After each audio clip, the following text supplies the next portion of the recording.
Cool. Looks like I'll be able to see comments too. Boom. Just like that, guys. We are live. We are live with the Start, Build, Grow Show. This is episode 34. Episode 34. We did a little fun special edition at the Job Nimbus Solutions Summit in Austin, Texas. That was yesterday, wasn't it, Randy? Yes, sir. Seems like a week ago already, man. As long a days it's been lately. But so was that episode 33 or that was that episode 34 and a half? I counted that as episode 33. I counted that one. We had some good vendors, man. We had who was all there? It was Company Cam that came in, Natural Forms came in, Podium Trace came was in, there, Podium. Trace, obviously Job Nimbus was there. So we had some really cool people coming in and talking and whatnot. So I had to count that special edition as 33, but we're bringing it again, man. It was cool. And you know what's so cool about it is a lot of those were owners or executives with those companies, and they're just cool, good people that all fit within the vibe that we're going for with that conference. And it was just cool, down to earth people hanging out, talking business, learning, growing, making things happen. So it was cool. That was a great show. And, hopefully if you like that show, you'll like this one just as much because we got another awesome special guest here with us today. My boy, Mike, is it Claudio or Claudio? I don't know. So Claudio is the way, Americans say it, but Claudio is the proper way you would say it in Italian. So I had it right both times. You were actually, right. you can't be wrong either way. You can't be wrong. I like that kind of thing. Yeah. Well, obviously we're on social media. You're watching this on Facebook, and we got connected through social media and on a number of different channels. And it's like, for those of you out there working on personal brands and working on social media, you'll start to find like who kind of stands out and who's active, who's not active, and who seems to do it right and who you're like, I don't know about that. So we automatically like connected. Like, I like your style. We like your. So this is actually a straight up like social media episode that also ties roofing sales together. So we got connected that way, and then automatically kind of sparks started flying, and we connected on as entrepreneurs. So welcome, Mike Claudio, man. Claudio. I'm going to say it in the Italian version. How are you, dude? Perfect. Good, man. Good. No, I appreciate it. This is definitely what you might call a social media success story because we're on opposite sides of the country. I mean, it's 8:30 where I'm at. It's 6:30 where you're at. I'm in Charlotte, North Carolina. You guys are in Colorado. So it is truly a social media success story about focusing on adding value, right? Like commenting, liking, sharing, bringing value to others will inherently bring value back. And like, I just reached out one day and started, engaging in your content. And here we are. I'm on episode 34 of the show. And that's pretty exciting. It's amazing what you guys have done in a pretty short amount of time. I'm sure it appears like an overnight success, but you guys have been working your ass off for a while. So, from my perspective, it's really cool to be a part of it. So I appreciate the opportunity. I appreciate it, man. So how did you guys get connected? It was just through social media content and stuff like that? Yeah. So I think I liked him. Then we became Facebook email friends, e-friends, We became e-pen pals. It was pretty awesome. But no, I think actually I sent him a message, I think, a few months ago because I'm in the build stage in my consulting coaching business. And, he had just launched kind of his online portal for his learning content and that sort of thing. I was just was like, hey, let me pick your brain for a few minutes. He was all about it, was, willing to give me his phone number, which is, in today's world seems crazy compared to what like our previous generation went through about like giving out personal information. Right. But, I called him or we connected via phone and we talked for a little bit. And then we kind of talked about like, he liked my story and kind of where I was and what I was trying to accomplish. And he said, let's bring you on the show. And I'm never afraid to be in front of a camera and be on. And any of my friends or business associates will tell you, like, I'm not afraid to talk to anybody. So it was an awesome opportunity. And, I'm just looking to, like I said, at this point, build my coaching consulting brand on top of my day job of running a roofing company. So you're busy. Very. Yeah. I have a 4-month-old, a 3-year-old, started a second business. Sleep is at a premium right now. Get used to it, man. And now he's on a Facebook Live show at 8:30 at night, man. So he's still grinding. A lot of respect. I got home just in time to get on this call after taking my son to the arcade for his birthday. Oh, Awesome. no way. Oh, look Yeah. at that, man. That's some Yeah. Happy dedication. birthday to him. Happy Yeah. birthday to him. That's cool, 3 man. years old. He's 3 going on 30, but Yeah, that's That's funny. awesome. Yeah, I got So that, a almost 4-year-old and almost 1-year-old, and they are definitely a fun handful, but a really amazing experience. That's for sure. yeah, No you're about sleep involved. That's for sure. you're one season ahead of me. I'll be there soon enough. I'll be there. I'm not trying to wish it away though. It's been a fun journey this year. That's cool. Well, well, welcome to the show, man. Go ahead, Nick. Let's get this thing fired up. yeah, thanks, Randy. Maybe give our announcements some love, or Yeah, our well, I sponsors guess, some love. yeah, for sure. I mean, we can definitely go into that with Job Nimbus, right? Thank you guys so much for having that show. That was incredible. There was so much value there. I think that was the coolest thing that I got away from it was it was really about like high-end collaboration and networking and stuff like that. It wasn't like a big sales thing. It was more of like, hey, you guys are on the system. How can we make it better? What are you guys looking for? What are you guys looking to learn? And how can the vendors kind of help you? And a lot of vendors can kind of integrate with what they're already doing. So that was really, really cool to see. So I was blown away by that. But I thought this would be kind of a good transition to that story then. So, obviously now you have the family, you have, you're running a roofing company, right? You guys were very successful there. And now you're doing your own consulting business as well. How did that transition kind of happen? Why are you getting into the consulting side of things now? And give us a little bit of background of how you got into construction. Yeah, sure. So real quick, I want to tell Job Nimbus their marketing dollars are working because of you guys posting about it. We're looking into adding it to our business, so you can let them know it's paying off. I'm taking Job Nimbus in that right there, man. It's a testimonial right there. It's working for them. We looked at the demo yesterday, and we're looking at trying to do the trial to see how we can work for us. But anyway, so my story actually starts. College didn't work out for me. I went for a year. I played baseball. School didn't work out. I got a job in corporate America kind of from there, transitioned when I was 18, kind of in a retail sales position. And that turned into a 10-year corporate sales success story. Mm-hmm. I worked for Verizon Wireless for almost 10 years. I did retail sales, retail management, small to medium business sales, enterprise sales. And it's one of the best training companies in the world. So I learned a lot, both from doing and being trained in sales. And for about 3.5 years of that experience, I supported the construction industry. And I really fell in love with the stories, the people, the hardships, the families, the grind of that world. And the companies I support were 5 to 500 employees in the Charlotte metro area. And I just really fell in love with that industry. And I always had a desire to work for a smaller company. I had no idea what that would look like. Come 2014, a friend of mine that I had met in 2011 had moved his general contracting business from DC to Charlotte. And he was struggling to get his business off the ground in this market. I said, I'm kind of done with corporate America. I've been here long enough. It had kind of run its course. And I said, let me take this training. I know I can help you. It took a little bit of a while for him to be convinced because a lot of construction guys are used to kind of managing everything themselves. And he didn't even know what a sales guy would do for him, which is part of why I lead to this consulting business now. So I left corporate America in 2014 to join this small $200,000 a year residential general contractor. And over the course of 2.5 years, we grew it as a team from 200,000 to just under 1.9 million in 2016. That was kind of my success story, right? So I did it, right? It's like a 10X right there, man. I was able to transition from corporate America with really no construction background, take the systems that I built to have the success I had in corporate America and critique it to a system that would work in this industry. Over that 2.5 years or so, I learned a lot. There was a lot of failures along the way, but I wasn't afraid to keep trying. And that was kind of the consistency that I had in corporate America, because there's ups and downs. If you ever worked in corporate America, there's good days, bad days, and everything in the middle. Well, I spent a lot of time kind of absorbing that, taking it in and really saying, okay, I'm going to dig in, I'm going to do this. And I did that for him for a number of reasons. In late 2016, he decided that just the size of the company wasn't for him. And I was happy for him. I got him to a position that he could sustain kind of long-term. He just didn't really want to grow. And I'm a business development professional. It's in my blood. I'm a hunter. I want to go out and I want to go get it. And he just was kind of I'm happy with kind of where we are. So we parted ways.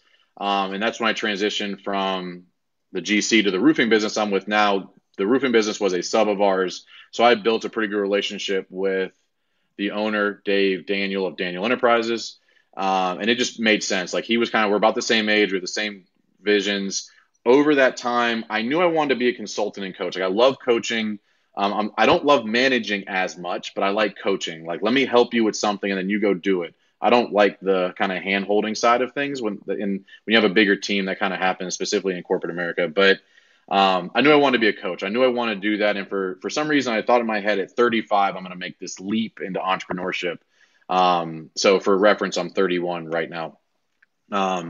But made the transition, thought Daniel Enterprise would be good. I kind of came in a fast track to vice presidency. Gave me multi-market sales experience, management, and growth. So we have a couple of offices in a couple different cities. So it gave me some better experience, gave me more of those gray hairs that I thought, hey, maybe people would trust me now, right? I'm 35. I've helped grow a couple businesses. It's all downhill from here, man. Yeah, no, I wake up every morning with another like 38 gray hairs. I'm like, oh no. So I used to have a beard. I shaved it off for my brother's wedding, but I definitely had some grays coming in. Yeah, it's coming in good. Luckily, Facebook's only 720p, or else it would be a little. Yeah, it's not catching that. We don't want HD for this mug. Yeah. So I made the transition, but I knew this company would give me some more of the options around kind of the check marks of, okay, this guy knows what he's talking about.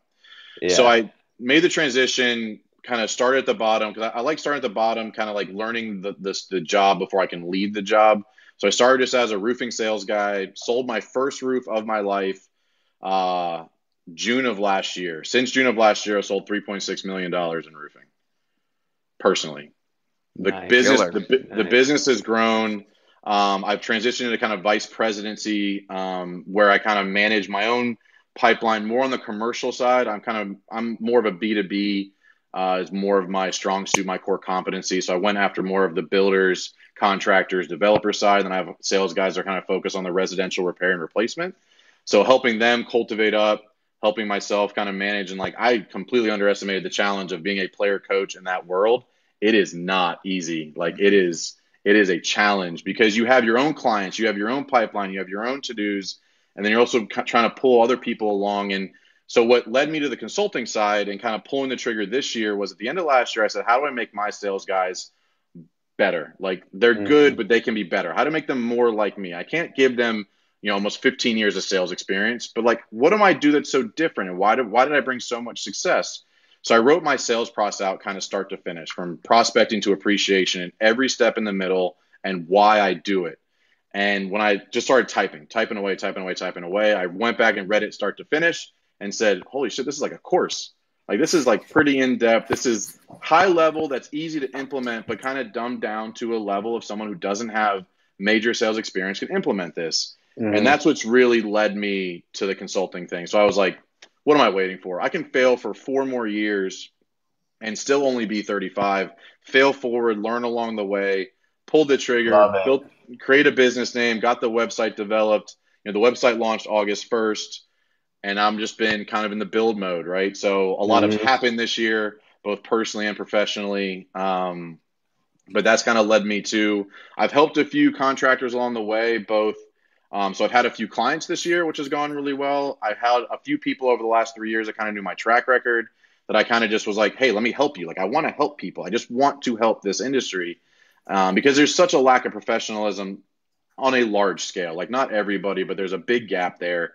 And I wanted to help people. I want to take my corporate America experience and put it into this industry and help quality contractors differentiate themselves through just improved communication tactics. So helped a few people on the way. I'm kind of proud of this fact, but I've helped 4 companies in the last 3 years grow by 7 figures. That's fantastic. Like, and that was just fun for me. Like, I did that for free. I said, I want to help you. What do you need help with? Let me do that for you. And that was kind of the, okay, proof of concept. The hell am I waiting on? Get my ass out of the fire and let's get this going. So that's brings me to current day. So current day, I'm owner WinRate Consulting, vice president Daniel Enterprises, and busy as hell. Well, that was a great intro, man. It seems like you're having a lot of success and just staying busy, obviously. But you kind of said that you wrote down a lot of this stuff one night and just kind of turned it into a business pretty much, and you've been successful with it so far. Now, what can we kind of take away over the next, 15 to 30 minutes and, you know, give the people that are watching that either need some sales management help or they need sales help as a salesperson out there, that they can actually kind of take this stuff and start to implement a little bit of chunks of it into their daily life or into their business. Okay. Yeah. I mean, I think there's three main challenges that I've seen with most of the companies that in the construction that I've worked for and then also consulted with. The first one is just lack of trackability. They just don't have a way to understand what they're doing. They're kind of focused on the job they're on. They don't have a way to like keep track of a CRM tool. A lot of people think that like, hey, I need to invest in something like Job Nimbus. Great. I'm going to probably buy into that. But for the average person, they don't need to spend a ton of money to do this. I kind of took a spreadsheet and put some conditional formatting into it. And the biggest gap that I found that I have made the biggest impact is creating conditional formatting and alerts around what to do and when in your sales process. The biggest thing is follow-up. Follow-up has been the biggest gap that I've seen with most construction businesses pre-sales. They just send the proposal out and they're like, well, when I hear from whoever back, I'll work for them. And I would say in my sales career, 60 to 70% of the sales I've gotten is on follow-up. And it's multiple follow-ups. It's different ways. It's that consistency. So even if you have a CRM right now, if it's not prompting you, and what I mean by that is like for me in my spreadsheet, if I mark a status for a job as quoted, in 7 days, that line turns red. It quoted in a date. In 7 days, that line turns red. Because I have 800, 900 jobs in a spreadsheet. I can't remember where all these are and what dates are and everything. And a lot of people try and do that without a spreadsheet, Post-it notes, flip books, notepads. And they're like, oh, where's that one? I had that note. I had that phone number, right? And it's like, that happens to everybody. Or that measurement that they like can't order the cabinets without. But like that proactive follow-up is amazing from you need to have something that prompts you to do it because you're busy. You're in the field. You're managing guys. You're managing subs. You're managing clients, your current clients. But you have to focus on also growing the sales side and growing your funnel. So some sort of proactive alert that says, hey, I sent this quote out. I need to know when it's time to follow back up with them. That's been one of the biggest gaps from the sales side because guys will send it out and just hope to hear back. And then all of a sudden they're just finished 3 jobs and now their pipeline's empty. And now they're scrambling to try and fill next week's work. And that's that kind of roller coaster sales flow of too busy, you can't keep my head above water, broke. Too busy, can't keep my head above water, broke. Having that consistent process around follow-up allows you to have a better control over how much production you're doing at a time. So I'd say it's number one. Go ahead. And with the tracking mechanism like that, then you can start using data to do projections as well. You know, so now you can start forecasting production based on sales, and then you can keep that cycle just always moving.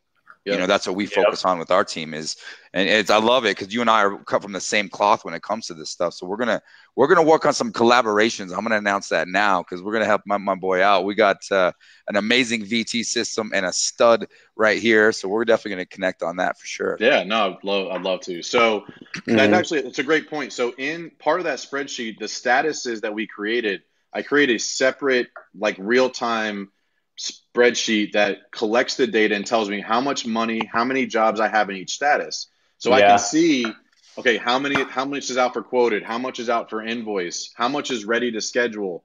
Oh shit, like we don't have enough in the pipeline to fill the next, 3-4 weeks from now. And I can see that real time. Obviously it takes input from you and constant updating from a certain perspective of it takes buy-in from you to do it consistently. But once you get in the rhythm of it, you buy into that discipline, you buy into that making it a priority, it'll change your world because you can look at it in a snapshot and say, I know I'm good, or I know I'm not, or, oh shit, I have $250,000 out for invoice. I probably need to go call some people. And, so that proactive, because a lot of people either don't or have a CRM or do have one, but just don't use it in a way to really track the activities. So with my sales guys, everything's color coded. Like accounting knows what color's there, sales knows what color's there, production knows what color's there. So you can quickly look at a spreadsheet, know exactly what you need to do. And I think that was a game changer for a lot of people I've worked with because they just didn't have a good way to understand what do I need to do next? What do I need to do today to move the ball forward, to get that job moving forward, to close the business? So love it, man. Hey, so what I want to do is I want to touch on some of the comments here. We actually had Jake with Job Nimbus. He says, that's not selling, that's crossing your fingers and filling the occasional order. So that was based off your previous statement before, and I can't agree with that more.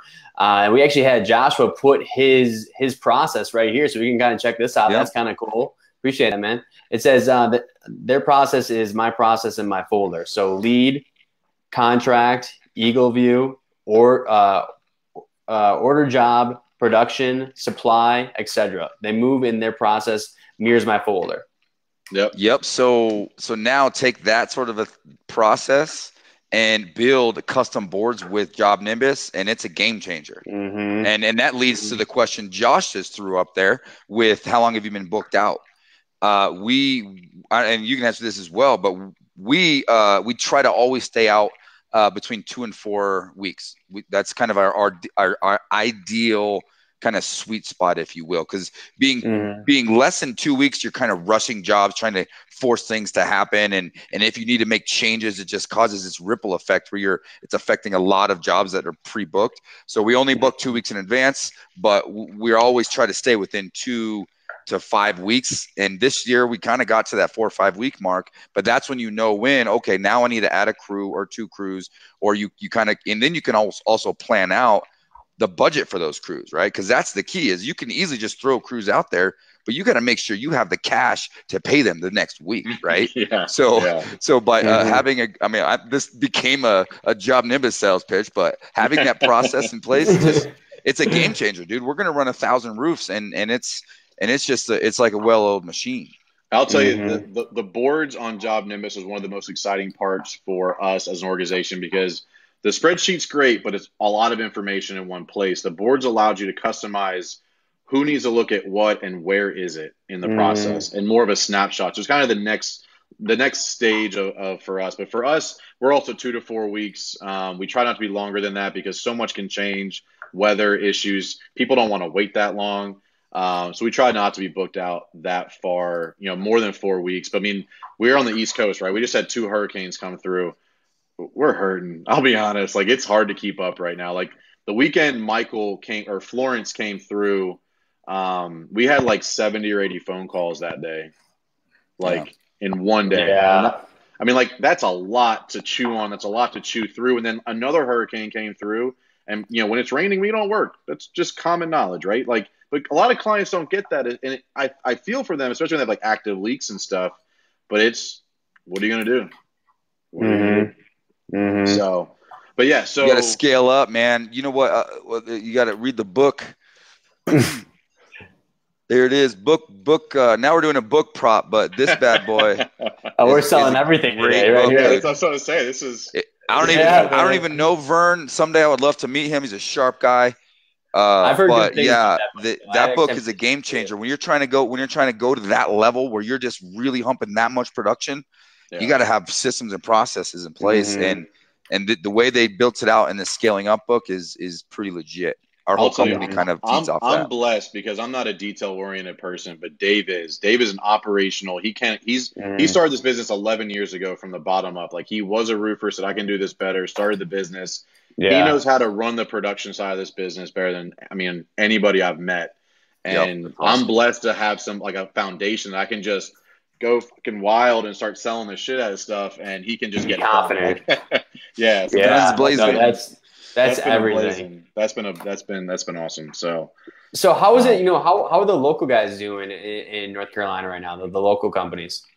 I mean, everybody's busy, right? So Charlotte has a lot of roofing companies. I want to say there's like over 150 roofing companies in the Charlotte metro. I mean, they range from 2 guys to big regional guys, so we cover about a 4-hour radius of Charlotte for commercial stuff. And then, we have an office in Beaufort, South Carolina, kind of split between Charleston and Savannah. So everybody's pretty busy right now. I mean, we had, like I said, 2 major storms roll through. We're all close enough to Wilmington. You got guys going into Panama City in Florida, because we're about 4, 5, 6, 7, 8 hours from both of those. So kind of drivable distance.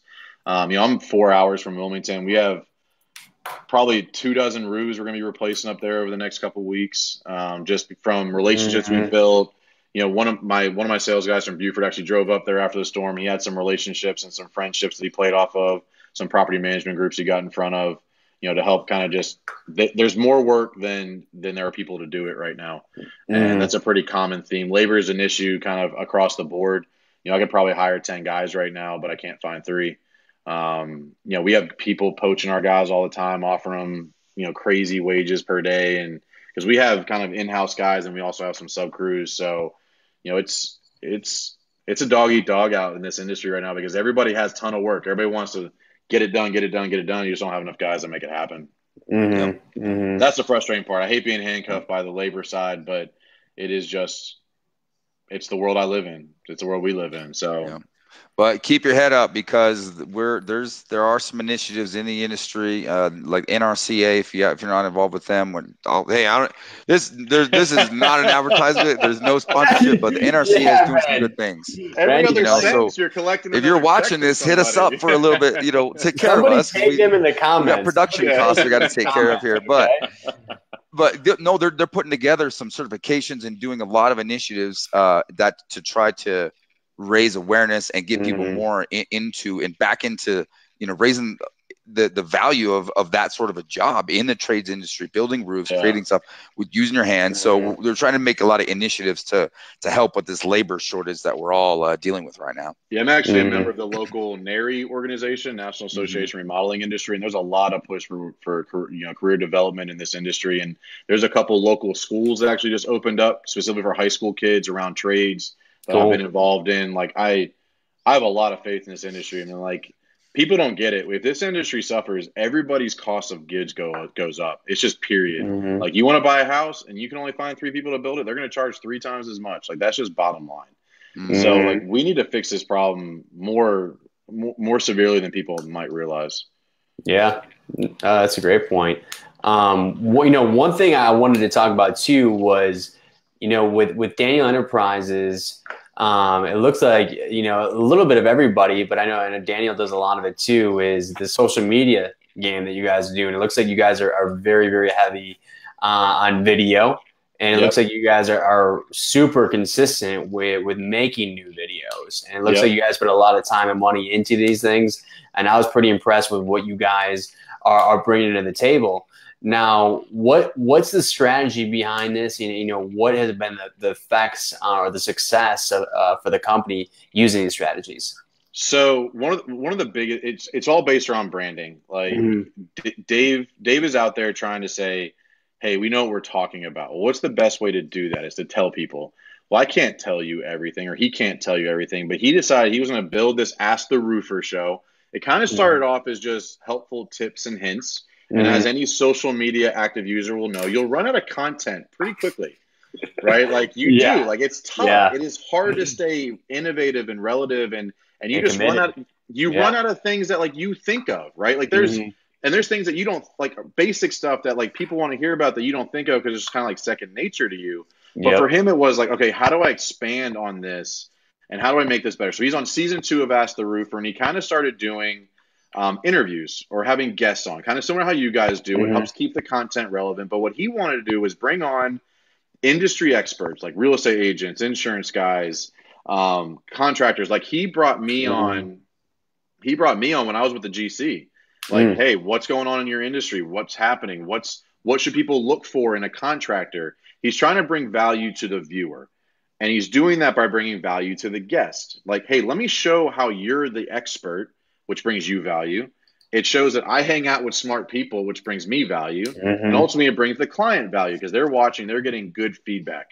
So his biggest thing is like it's not scripted. He doesn't want it to be scripted. He wants to just be a pretty authentic, you know, pretty straightforward conversation about something about the guest's priority. He started kind of the maintenance month, like I think it's like 1 minute maintenance Monday thing. I can't remember the name of it right now, but I don't watch. I'll be honest, I don't watch it. I'm involved in it every day. But you know, it's like, you know, one minute maintenance, and it's like here's things you can do, client, to make sure that like your roof holds up. Things that are important, things to look for. That was more of the hey, we're the expert. But then the Ask a Roofer really turned into kind of Ask the Expert.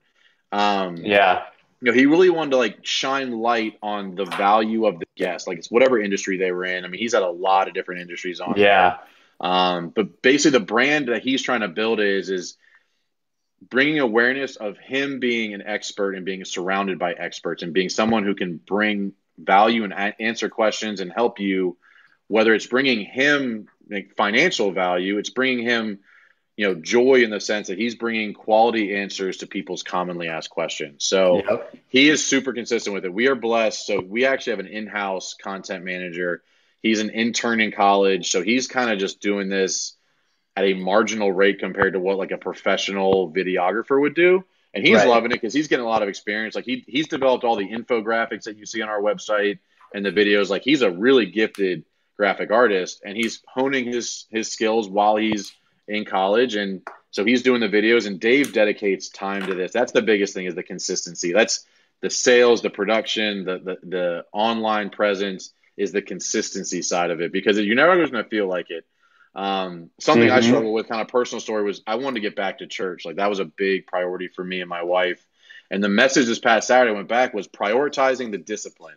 It's not so much prioritizing the task, it's prioritizing the discipline to do the task. No matter how you feel, if you feel like it, you don't feel like it, you're pissed off, you're angry, you're upset. And that's kind of all parts of the business. You don't want to prospect. You don't want to follow up on invoices. You don't want to follow up on quotes. That's not the fun part of the job, and no one pretends that it is. But the discipline in doing that is what differentiates the successful businesses and the people who aren't. Sprinkling a little bit of sprinkling habits, and you got yourself a recipe for significant success. Yeah. Because I love what you said, that with the discipline thing. I mean, you got to be disciplined in the things that you know that need to get done, but they're really easy to not prioritize. It's easy to push those things down the list. And that's what we preach, is working on your business, not in your business, right? Yeah. So in order to help not only do that, you got to have discipline, but to make that stand, you got to create habits out of that. Well, the biggest thing, like, it'd be easy for Dave, the owner of a growing business, to say, I don't have time to shoot a video this week. I mean, that'd be easy for him to say, but he prioritizes it mostly because I think he just wants to keep bringing value. I mean, that's his discipline. He wants to keep doing it, so he keeps doing it. 100%. Very cool. So that's kind of his motto behind it, is bringing value to the viewer. And has that been pretty much, in terms of like your guys' return and all that, time and money that you guys have spent, has it been mostly branding, or like what impact have you seen on the company? The biggest thing I'd say is overall brand awareness. Like, he has a lot of consistent viewers. He puts a pretty similar amount of money into it, with each post, but each week, each month, the viewership grows. Like, I think he's up to 4 or 5. I think it's like 3,500 to 5,000 views per video he posts. So like, that's really cool to see it growing over time. I mean, have we gotten a call from it and saying, hey, I hear what you're talking about, I want you to put my roof on? No, but like, you guys saw it, you guys were impressed by it, and it helps significantly more, in my opinion, on the homeowner side than kind of the commercial side, because commercial GCs have similar issues, but they're more concerned about, is your quality good, or are you going to show up on time? They're less concerned about how good a relationship you have with an insurance agent. But the homeowner wants to know, like, hey, these people are likable. Hey, they have integrity. And I think it helps on that side where, I think we have several thousand followers on Facebook now. So it just creates that brand awareness where people think, oh, Roof, oh, Dave. It's not even Daniel Enterprises. They think, oh, that guy in the blue shirt I saw do that video. Well, I got to find him. And, it's still infancy. It's still kind of in its infancy, kind of being just a couple of years old. Overall, I mean, he still has, I think, over 100 videos out there, but in the grand scheme of things, that's still pretty young in the overall productivity world when it comes to social media. 100%. Now, you guys keep doing it, because I think as a brand awareness and making sure that you guys are, solidifying yourself as an expert in the field, I think it's been really impactful. So keep crushing it. I was all about it. We got a question from Joshua here. Let's see what we got here. This is a bigger one. So it says, number one trick no one really knows. My biggest question: why isn't insurance paying for RFG within unit price on Exactament? Change all to RFG and claim bumps, an extra $3,000. We're a roofing company, not a DMO company. I got a little bit of a excuse me. I've been talking literally straight for like 48 hours. My voice is shot. My brain is shot. So I'm a little bit little bit out of it. But anyways, that's been coming up a lot in our industry, right? This whole DMO RFG thing. But here's the thing: if we're going to fight with the insurance companies on the RFG side to get it switched, we can't just do that and not pay our laborers more.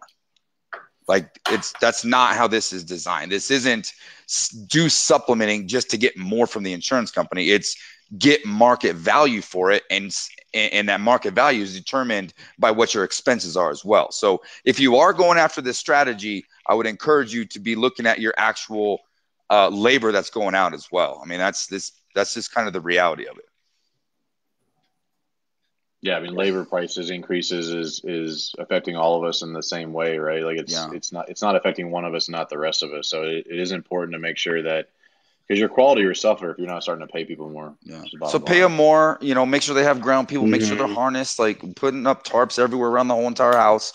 You know, and then that helps you leverage the approach going after the insurance company to try to get them to switch to this RFG. Because everybody's talking about it, but the reality of it is, you're lucky to get you're lucky to get it. You know, you're only going to get it only once every handful of tries, and a long-term experienced adjuster.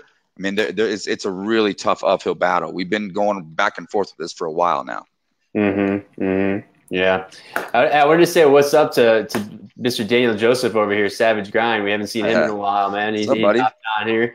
He says thank you. Janice, say hi to Janice. Yeah, Janice. Obviously, Josh. We got Jake. Yeah. What's up, Jake? With Job Nimbus. So get connected if you haven't with Jake Dempsey. Yeah, definitely get connected with him. One of the owners of Nimbus. They're awesome. Yeah. Who else we got on here, man? We got Dave, Janice again. Good seeing you again, Janice. What's up, everybody? Yeah. And Josh, thanks for the interaction, man. Great having you all on here. What's up, back. Savage? You're back. When are we getting you on? We got to get the Savage on here. Yeah, we got to get the Savage Grind on. He just trademarked that too, I think. I saw that online. Yeah, very cool. Let's see here. Yeah, but, Jake actually had some stuff about the branding thought I wanted to kind of go back to. He says, branding your knowledge and legitimacy builds value. You may not see a specific lead, but it solidifies your customers' faith in you and increases your word-of-mouth leads. I'm pretty sure that just nailed it right on the head, man.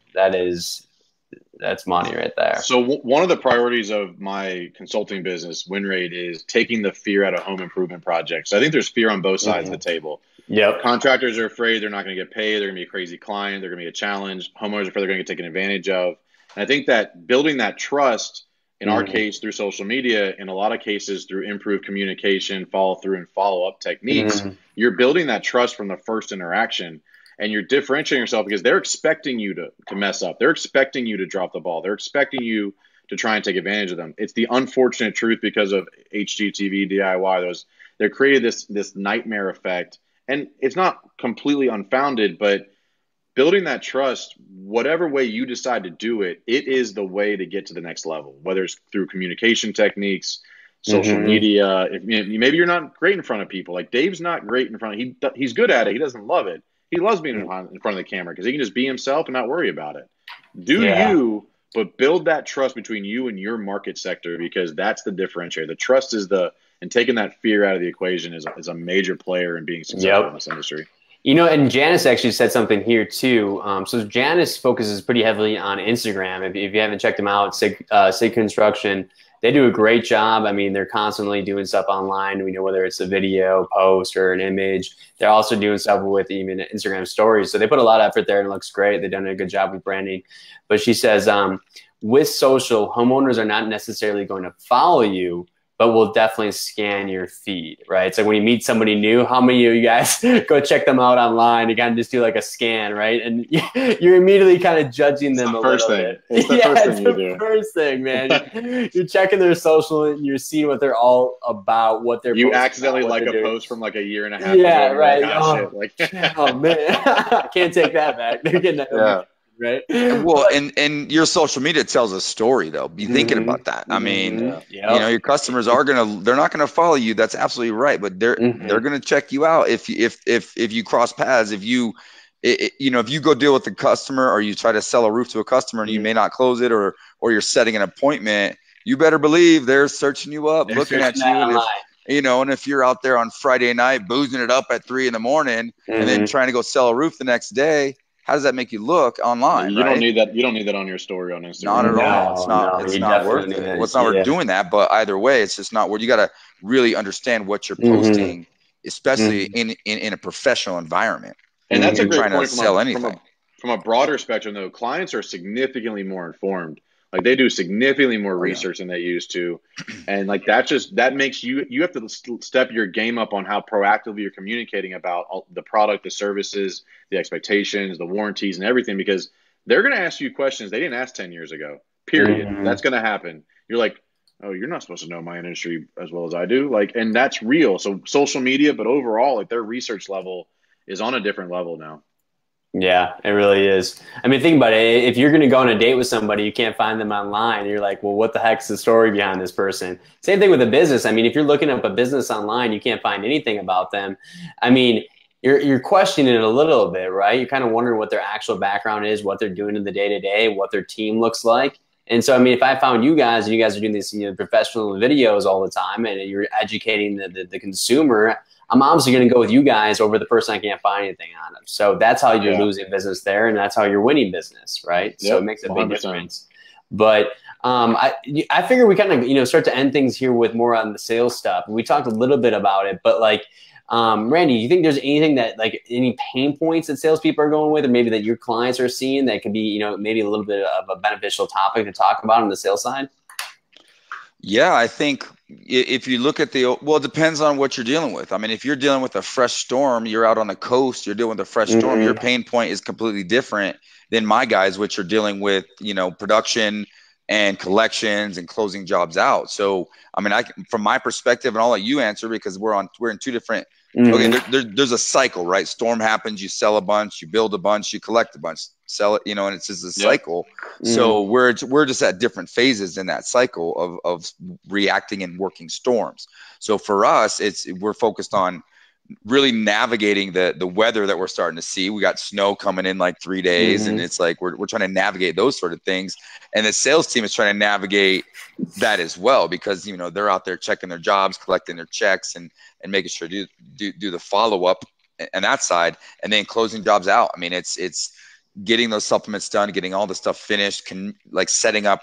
One thing that we do with our sales team is we like to think of when a roofing deal, this is like a closing, right? You don't just, hey, we're done, send me a check. We go set up a closing. We go out to the house, meet with them, review all the final paperwork, make sure to answer any questions, do a walkthrough, clean it up, magnet, and make sure that we are done and we've satisfied that client. And then we close out with them. We treat it like a closing. So that's what we're setting up right now, is as many closings as we possibly can.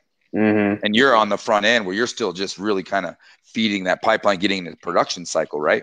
Yeah, I mean, for us, to be fair, like the storm work is not the biggest part of our business.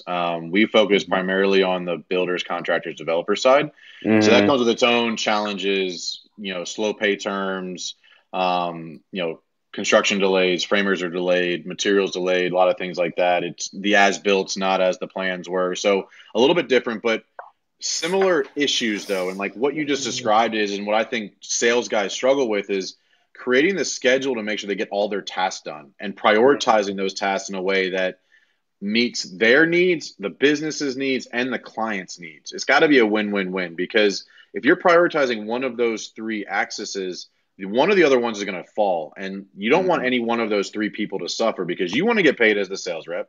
The company needs to get paid to pay its bills and then pay you. And the client wants to be taken care of so they can refer you and feel taken care of and all other stuff. So the biggest challenge I see with, I think a lot of sales reps, my guys struggle with this too, is just prioritizing the activity. Like, what do I need to do today to make sure that I'm doing the right thing? And because when you're in that cycle, it's which stage should I be in with a number of projects. You have projects on different side of that equation, and you got to prioritize it in a way that you're getting everything done. So creating like a weekly schedule, which I really harp on my guys about, is have a set schedule. Like Tuesday afternoons, you're doing this. Wednesday mornings, you're doing this. Thursday, you're doing this. So you're setting proper expectation for your clients. If you do an inspection on Wednesday, you're not looking at that information until Friday afternoon. Well, tell your client you'll get something Friday afternoon or Monday morning, and here's why.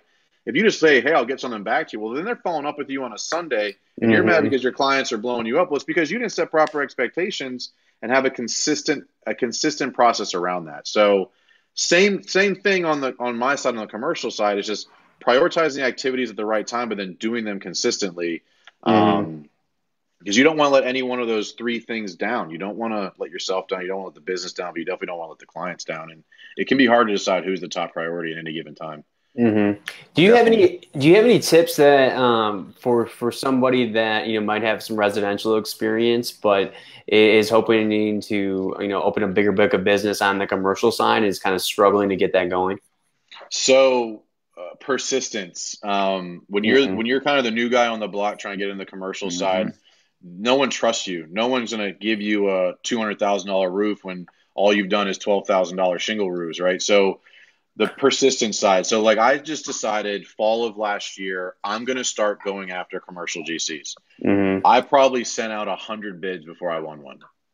And now I have like 9 or 10 GCs that will only use us. Nice. A year later, right? So like those 10 guys will do, like I have some guys with the average roof is $300,000. Like, and those are different beasts. Like you have got to have the production side figured out. We treat it like completely different businesses. It is. Like it is completely different businesses. Our commercial business is a separate workflow, a separate everything. Same thing with our service department and then our residential department. But I would add to what you're saying is the key to that is the service department. So the key to transition, like for us, it was from transitioning from residential to commercial was our service department, because we were able to do a lot of repairs and service and build those relationships with clients that, property management companies or, clients that own a number of different buildings. And eventually you get to the point where like, oh, go ahead and give me a bid, or you had some damage, or whether you're working retail or insurance, that persistence, like you said, the diligence, it took a long time. But now, I mean, we at any given time, we're working probably 3 to 5 commercial jobs at any given time, and they're all in different phases of the commercial cycle. And it's like a whole different business. Yeah, I got different management, different workflows, different everything. I got to throw this up real quick because we got Dave Daniel on here throwing comments up. So I know that's with Daniel Enterprises. So if he's chiming in, you got to at least give him some cred, right? What's up, man? What up, man? Thanks for hopping in. I'll be honest, he was actually kind of jealous. He goes, I'm kind of bummed I'm not getting this opportunity. Get him on. We'll get a 4-way going, man. Let's go. I told him, I said, there's no way these guys have a problem with you jumping on me. You guys are two roofing business owners. I was like, I guarantee there's something you guys will talk about. Oh, for sure. Well, on the commercial tip, though, he said start with research and training about low slope, then get into repairs and small jobs. Allows you to learn small and fail small as you learn your new product. Boom. There you go. He just, what am I even here for, man? He just said it all. Yeah. Well, luckily, like from my perspective, he already had done that, but when I started, so we had the baseline already. So it was just like, I need to build the relationships. And on the commercial side, it's hard to get in, but once you're in, it's like they have no reason to move on to somebody else. You show up on time, you communicate well, you charge fairly. We get work orders and then they don't even care. Just go do it. We know you charge fairly. You send them an invoice. It's the easiest transaction ever, but it's hard to get in. Yeah. Yep. Try to break that barrier, and then all of a sudden, and here's the flip side of that, is we broke that barrier. Then all of a sudden you position yourself as a commercial roofer. A lot of opportunities start coming, but you got to be careful which opportunities to jump on and which ones not. Yeah. You can get yourself tied into a big project that's just not worth the time, energy, or money to do, and you're stuck. You get into a project that's going to take multiple months. Yeah, you got to know what you're in for. So there's a lot, man. It's a whole different ball game doing commercial, and that's kind of my thing now. I'm really heavily focused on building out the commercial department and growing our commercial side of our business. So that's definitely the B2B is definitely my core competency. My communication style is definitely built more for the B2B side. I mean, I can do the homeowner stuff, but I definitely enjoy the commercial side a lot better. So it inherently makes me better at it because I enjoy it. Yeah.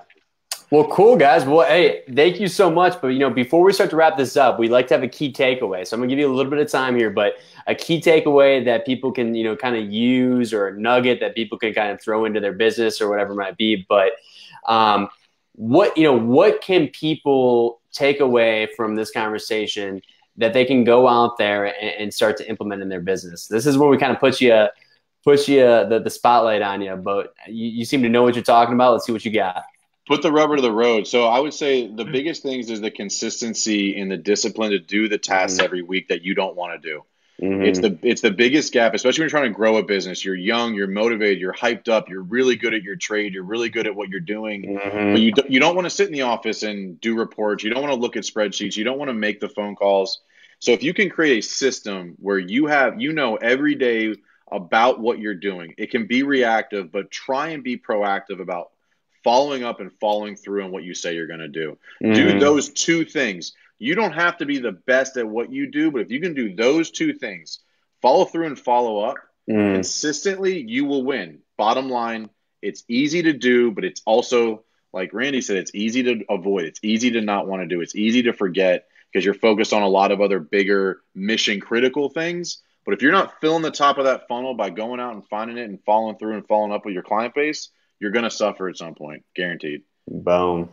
Well said, Mike. That was a good show. That was solid, man. We Good stuff. Put the pressure on, and he brought it, dude. You're right. I've been doing this for a long time, man, and I really enjoy it. I'm loving it, awesome, man. We'll have to get you both on next time.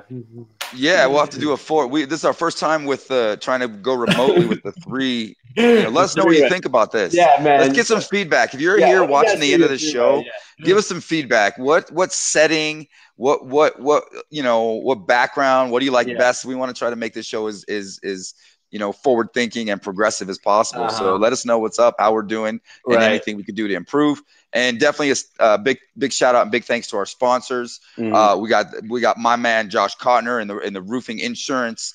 He has like 8 different websites. I don't even know. Josh, throw your websites on there, my dude. I think it's roofing-insurance.com. Go to roofing-insurance.com, and that will definitely be a good hookup right there. But no, he's good with what he's doing with the marketing play and whatnot. That's why. But so if you need an insurance quote for your roofing company, he is the man. He follows up and he follows through, just like our man Claudio was talking about. And then of course Jake Dempsey with Job Nimbus for putting on an awesome summit. We appreciate you guys. And once again, check it out, like this, share it, and we'll see you on the next episode. God bless. Cool. Thank you, guys.